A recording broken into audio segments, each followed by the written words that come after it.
Hello guys, കുറച്ച് വർത്തമാനം പറഞ്ഞാലോ?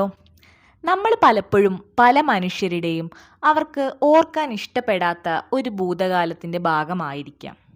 അല്ലെങ്കിൽ നമ്മളോട് എപ്പോഴെങ്കിലും ഏതെങ്കിലും ഒരു അവസരത്തിൽ ഏതെങ്കിലും ഒരു മനുഷ്യൻ അയാൾ കടന്നുപോയ വഴിയിലെ അത്ര സുഖകരമല്ലാത്ത, അയാൾ വേദനിച്ചുകൊണ്ടിരിക്കുന്ന എന്തെങ്കിലും ഒന്ന് പങ്കുവച്ചിരിക്കാം.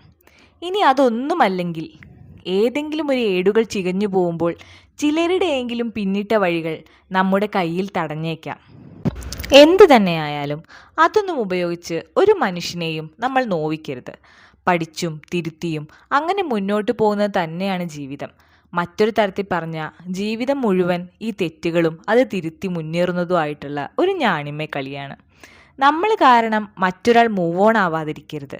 അവരുടെ തെറ്റുകളെയും കെട്ടിപ്പിടിച്ച് അവരെ ക്രൂശിച്ചും പരിഹസിച്ചും അങ്ങനെ മുന്നോട്ട് പോകുന്നത് ഒട്ടും നല്ലതല്ല. അല്ലെങ്കിലും ഒന്ന് ആലോചിച്ച് നോക്കൂ, മറ്റുള്ളവർക്ക് പറ്റുന്ന വീഴ്ചകളെയൊക്കെ അളന്നു കുറിച്ച് മാർക്കിടാൻ നമുക്കൊക്കെ എന്ത് അധികാരമാണുള്ളത്? അല്ലെങ്കിൽ നമുക്കതിനൊക്കെ പ്രത്യേകിച്ച് എന്തെങ്കിലും അവകാശമുണ്ടോ?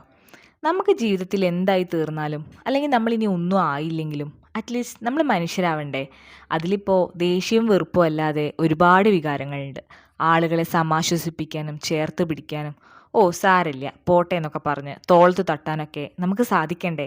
അപ്പോഴല്ലേ നമ്മൾ മനുഷ്യരാവുക.